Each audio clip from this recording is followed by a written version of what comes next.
quinto grado de secundaria. Hola chicas y chicos, bienvenidas y bienvenidos a un programa más de Aprende en Casa para quinto de secundaria, una iniciativa del Ministerio de Educación para continuar aprendiendo desde casa de manera segura y divertida. El programa de hoy tratará sobre ciencia y tecnología. Hoy tenemos el reto de proponer alternativas de solución tecnológica para los problemas que generan las heladas y los friajes en algunas regiones de nuestro país. Hemos estado hablando sobre los friajes y las heladas y sus consecuencias. En zonas del país que se encuentran a más de 3.000 metros sobre el nivel del mar, se presenta el fenómeno de las heladas. Y en zonas más bajas, cuando baja radicalmente la temperatura, se le llama friaje. Y ya que vamos a enfrentar el problema desde la tecnología y la ciencia, hoy vamos a estrenar el primer episodio de ¡MásTech! ¡Adelante!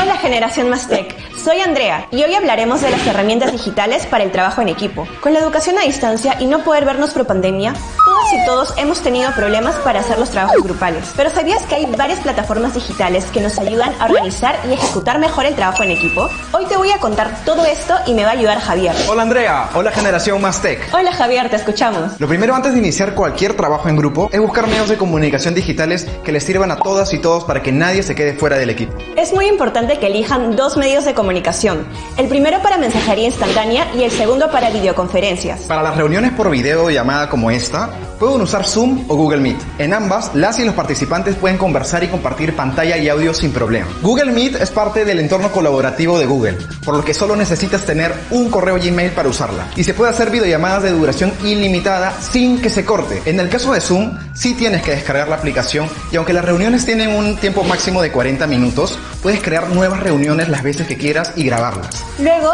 deben identificar lo más importante, el objetivo del trabajo grupal.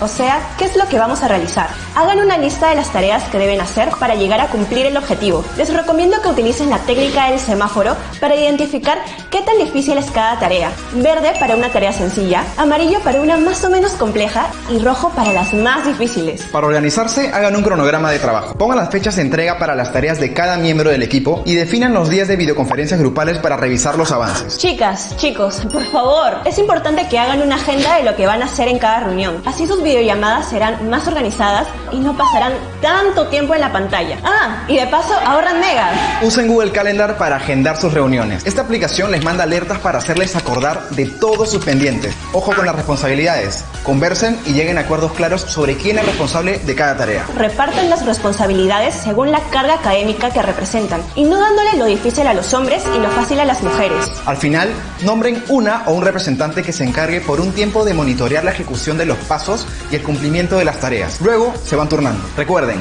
los liderazgos deben ser rotativos, hombres y mujeres por igual. Para controlar el cumplimiento de las tareas, pueden usar la metodología Kanban. El Kanban sirve para clasificar las tareas en 3 segmentos: por hacer, haciendo y hecho. Y para organizar las tareas de cada miembro del grupo, pueden usar Trello, una herramienta digital gratuita en la que pueden dividir el tablero en 3 partes, como en la metodología Kanban, y asignar tareas a cada persona del equipo. Además, podrán fijar fechas de presentación de cada tarea según el cronograma que acordaron antes, y podrán etiquetar las tareas usando la técnica del semáforo. Trabajen siempre en equipo, apoyen los aportes de cada integrante. Si una idea no está del todo clara, construyan sobre ella y no la cancelen. Colaboren. En vez de decir que no pasa nada con esa idea, es mejor decir, buena idea. Y si a eso que dijiste le añadimos... Y así sumamos. En todo grupo es normal que haya diferencias porque todos pensamos distinto. Por eso es importante que en los debates nadie se sienta menos por su género, ni porque es de otra edad, por su apariencia, ni por su cultura. Las etiquetas ya fueron. Para poder aportar, cada uno debe sentirse libre de mostrarse como es, con toda confianza. Por eso es importante establecer reglas de convivencia, por ejemplo. Prohibido llamar exagerada a una persona del grupo porque hizo una queja. Escuchemos sus razones antes de cancelarla. A veces no se distribuyen equitativamente las tareas entre hombres y mujeres. Los chicos hacen las tareas más tecnológicas, como editar el video, y las chicas se encargan de organizar o de mandar el correo al docente. No, eso tiene que cambiar. Hombres y mujeres tienen las mismas capacidades y por eso pueden asumir las mismas responsabilidades. Divídanse la tarea igual entre hombres y mujeres. Si quieren saber más de cómo organizarse y trabajar en equipo usando herramientas digitales, no dejen de vernos en el próximo episodio del MásTech. Las heladas son fenómenos meteorológicos que ocurren cuando hay descensos bruscos de temperatura por debajo de la temperatura mínima normal, que es de 0 grados centígrados. Se presentan en zonas altoandinas de Puno, Arequipa, Tacna, Moquegua, Cusco, Ayacucho, Huancavelica, Pasco, Junín y Apurímac, y ocurren entre abril y septiembre. El periodo más frío es en los meses de junio y julio. Se producen con cielo despejado o escasa nubosidad y en horas de la noche o de la madrugada. Y afectan la salud de personas, animales y plantas. El agua se congela y como consecuencia las personas y los animales pueden enfermarse y las plantas pueden morir. Las personas deben abrigarse bien para cuidarse de contraer enfermedades causadas por virus o bacterias, como los resfriados y la neumonía. Ahora que sabemos todo esto, y si nos centramos en cómo las heladas afectan a los moradores de las viviendas y analizamos con ayuda de la ciencia lo que ocurre en sus casas, ¿podremos encontrar una forma de ayudar a resolver tecnológicamente el problema? creo que es momento de hacer una reunión de equipo. ¿Cómo se podría resolver el problema del descenso de la temperatura durante las noches y madrugadas dentro de las casas? Conociendo la protección y prevención y las acciones que debemos realizar para hacerle frente al descenso de temperatura, para así proteger a los animales, personas y plantas. Aparte de ello, para que en un futuro no tengamos que estar enfrentando las consecuencias o las enfermedades que conlleva el descenso de temperatura. Una alternativa de solución para poder resolver el descenso de temperaturas en nuestras casas puede ser cubrir los espacios por los cuales se filtra el frío durante la noche y la madrugada. También se puede reforzar las paredes y o techo con placas de Tecnopor para evitar que entre el frío. El exceso de la temperatura puede disminuir mediante la implementación de calefactores solares, muros de alta densidad o claraboyas térmicas.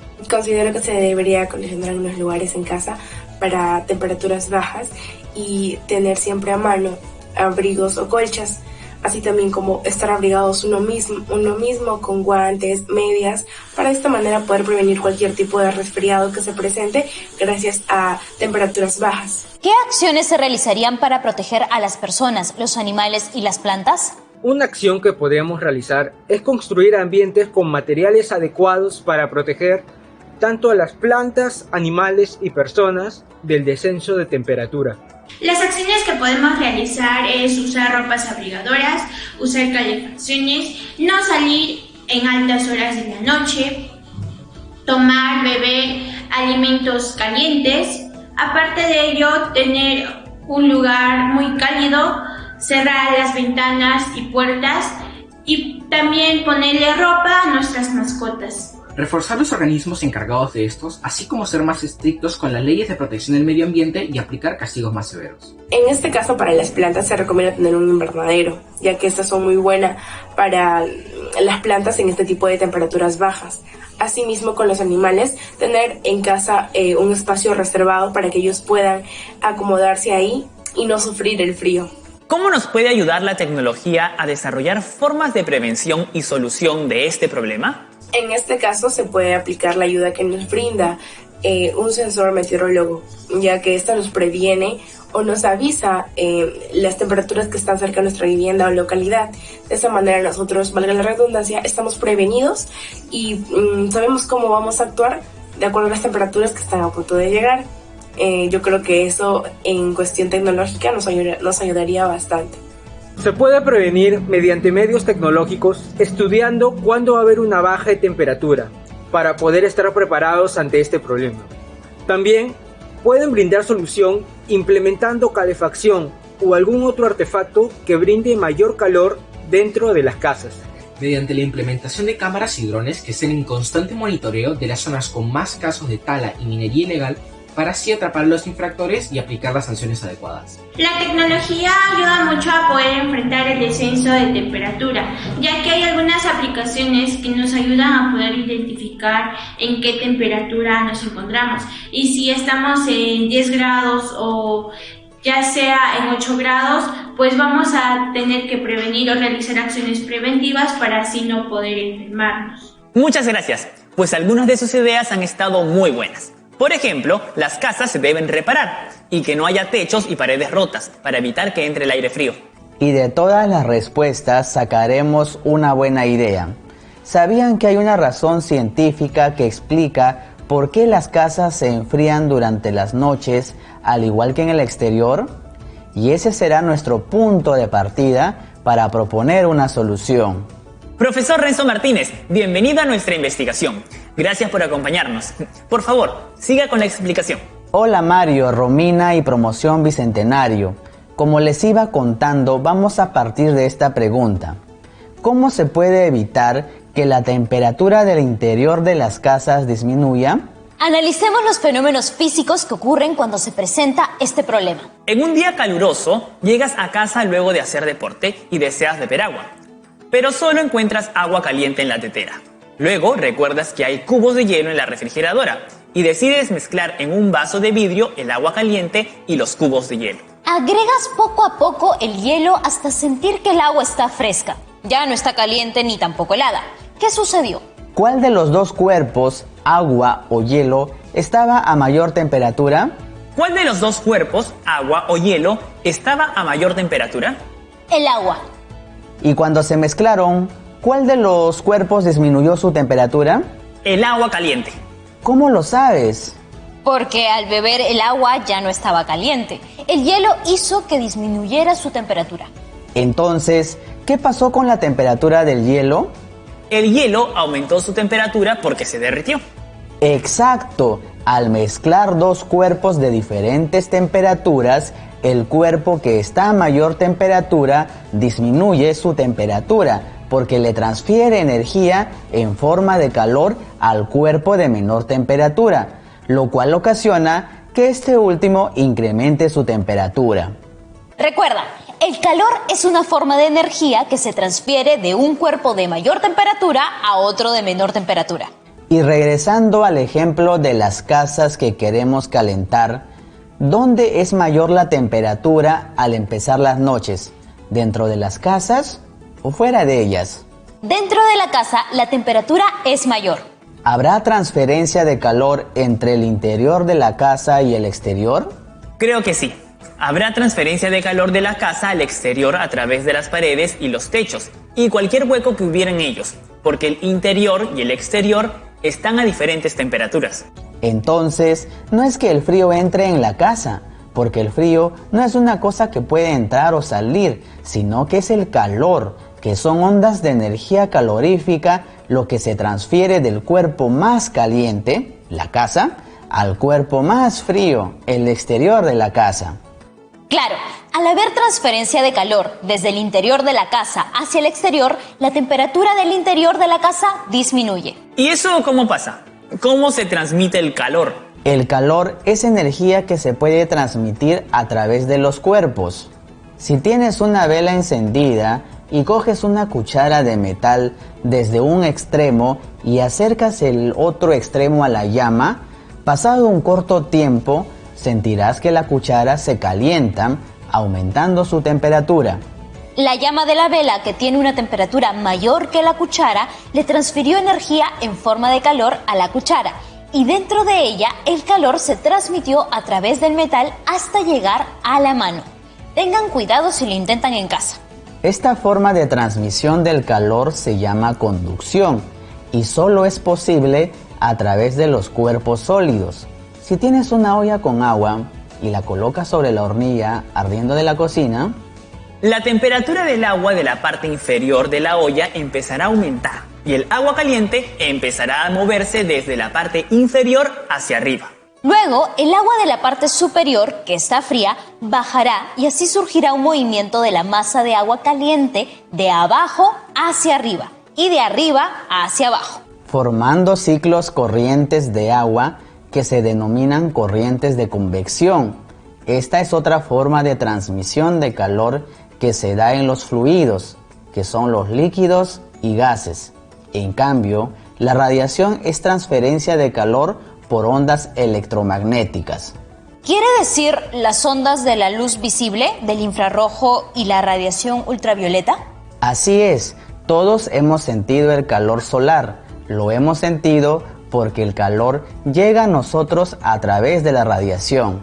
Entonces, existen materiales que transmiten el calor mejor que otros. y esa puede ser una gran pista para su proyecto de viviendas más cálidas. ¿Les parece si lo investigamos después de la pausa? ¡Ya volvemos!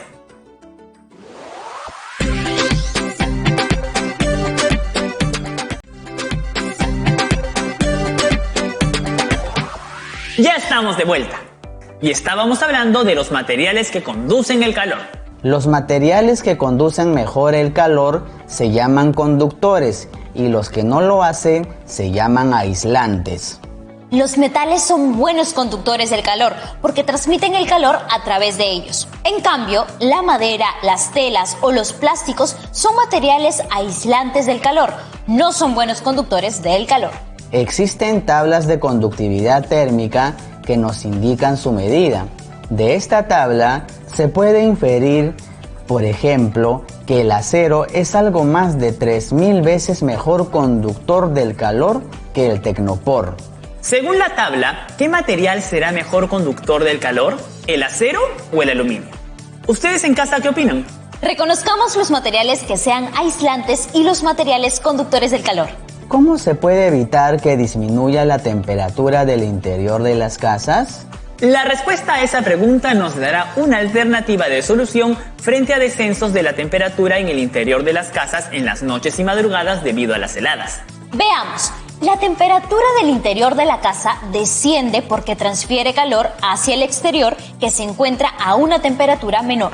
Una posible solución sería recubrir el interior de la casa con un material que tenga poca conductividad del calor. Es decir, que sea aislante, para evitar que el calor se transfiera hacia el exterior de la casa. Eso es, compañera. Nuestra propuesta tecnológica será construir un modelo que represente a la casa con diferentes materiales y observar cuáles de esos materiales son los que disminuyen la transferencia de calor hacia el exterior.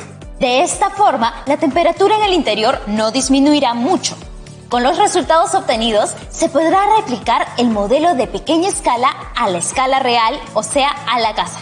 Usando los materiales que hemos definido como adecuados. Idealmente, materiales reciclables, para que nuestra propuesta, además de cálida, sea amable con el ambiente. Y ahora el experimento que proponemos. Doctora.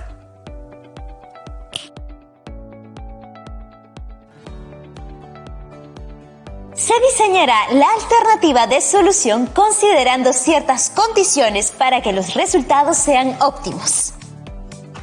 Deben cumplirse los siguientes requerimientos.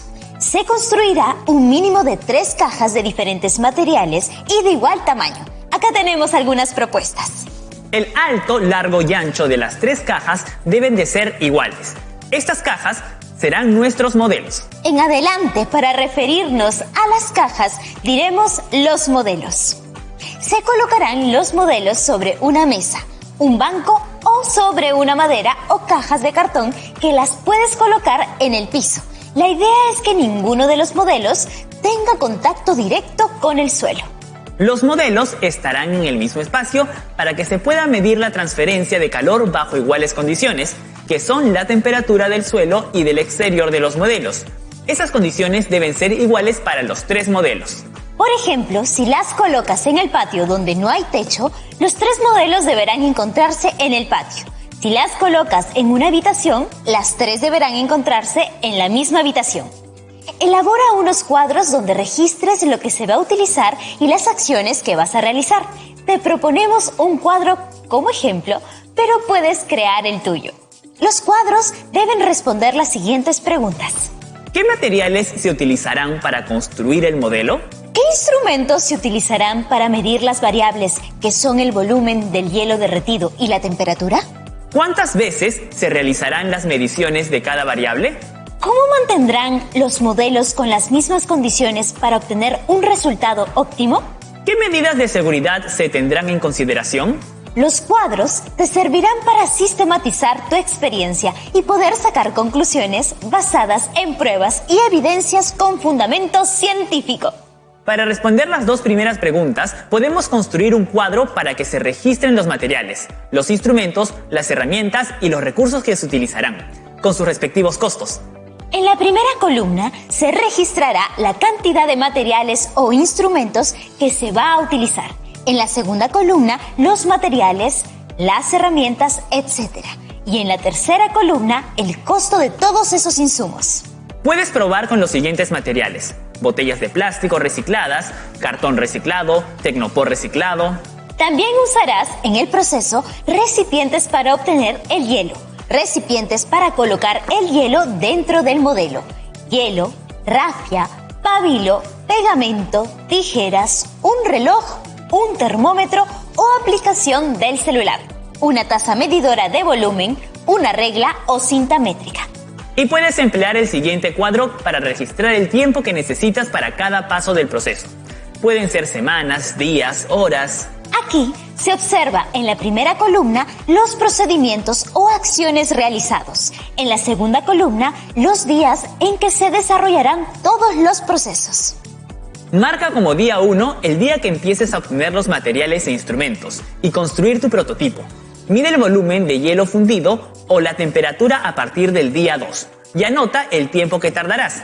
Cada uno realiza su propio cronograma de acciones por realizar. Describe también las medidas de seguridad que debes tener en cuenta para la construcción del modelo y los procedimientos a seguir. Por ejemplo, los cuidados que se deben tener al utilizar alguna herramienta con filo. Tener cuidado para no cortarse, entre otras. Una vez que tengas todo preparado, puedes empezar. En 3 recipientes iguales se colocarán volúmenes iguales de agua para obtener cantidades iguales de hielo. Cada masa de hielo será puesta en 3 recipientes y después se colocará cada uno dentro de cada modelo. Luego haremos las observaciones y mediciones. Anota la hora de inicio de las observaciones y mediciones que realizarás. Así podrás medir el tiempo que se demora en derretirse el hielo en cada caja. Realiza las mediciones y observaciones de las 3 cajas a la misma hora y las veces que decidas. Por ejemplo, las mediciones se pueden hacer en la mañana, en la tarde y en la noche. Anota lo observado y medido en un cuaderno o donde tú lo consideres. Para medir la cantidad de hielo derretido de cada caja, saca el recipiente de las cajas con cuidado y utiliza una taza medidora para que se mida el volumen derretido del hielo. Anota esos datos en tu cuaderno. Otra alternativa para medir la temperatura del interior de la caja es utilizar una de las aplicaciones del celular que mida la temperatura. Tendrás que tener mucho cuidado para registrar la temperatura. Utiliza toda tu creatividad para hacerlo. Recuerda que no debes tener la caja abierta por mucho tiempo. Con estas indicaciones, tienes 2 alternativas para medir en cuál de las cajas la temperatura en el interior es menor. Luego de medir el volumen del hielo derretido o medir la temperatura directamente. Y así, sacar las conclusiones que necesitamos para llegar a un buen modelo de vivienda térmica. Gracias, doctora. En el programa de hoy hemos recordado el tema de las heladas y las consecuencias de este fenómeno sobre las personas, los animales y las plantas. Y hemos propuesto una solución tecnológica para evitar que la temperatura del interior de las casas disminuya mucho. Ya empezamos con el diseño y hemos propuesto 3 modelos para ser observados y analizados y así determinar cuál de los modelos es el que se replicará. Los efectos del clima en nuestro país pueden ser muy grandes y en ocasiones negativos, pero la ciencia y la tecnología están a nuestra disposición para encontrar soluciones. Y a veces estas soluciones son más simples y accesibles de lo que creemos. Solo es cuestión de investigar, experimentar. Y recordar que el diseño de una solución tecnológica debe dar solución al problema tecnológico planteado y estar basado en pruebas y evidencias con fundamento científico que expliquen el problema y el funcionamiento de la propuesta de solución. Una vez escuché decir a un amigo, cuando abrí la puerta de su refrigeradora y no la cerré de inmediato: «Cierra la puerta, que el frío se escapa». ¿Es correcta esa expresión? ¿El frío se puede escapar? ¿Ustedes qué opinan? ¿Decir el frío se escapa es científicamente correcto? Según lo que hemos investigado hoy, no. Porque el calor es la energía que se transmite de un cuerpo de mayor temperatura a otro de menor temperatura. Exacto. Y cuando se abre la puerta de la refrigeradora, el calor se transfiere de afuera hacia dentro de la refrigeradora, porque la temperatura es mayor en el exterior de la refrigeradora, lo cual ocasiona que la temperatura del interior se incremente. pero si se abre por un instante no elevará tanto la temperatura. Al dejar la puerta abierta de la refrigeradora, lo que ocasionará es que el motor se active para bajar la temperatura, y esto trae como consecuencia un consumo extra de electricidad. Es mejor no hacerlo. Creo que hoy hemos avanzado un buen paso en nuestro camino de aprendizaje. Hemos diseñado una alternativa de solución tecnológica para hacer frente a las consecuencias de las heladas sobre las personas, los animales y las plantas. Y poco a poco lograremos que nadie en el Perú tenga que soportar demasiado frío. ¡Que vivan la ciencia y la tecnología! ¡Que vivan! ¡A estudiar siempre! ¡Chao! ¡Chao!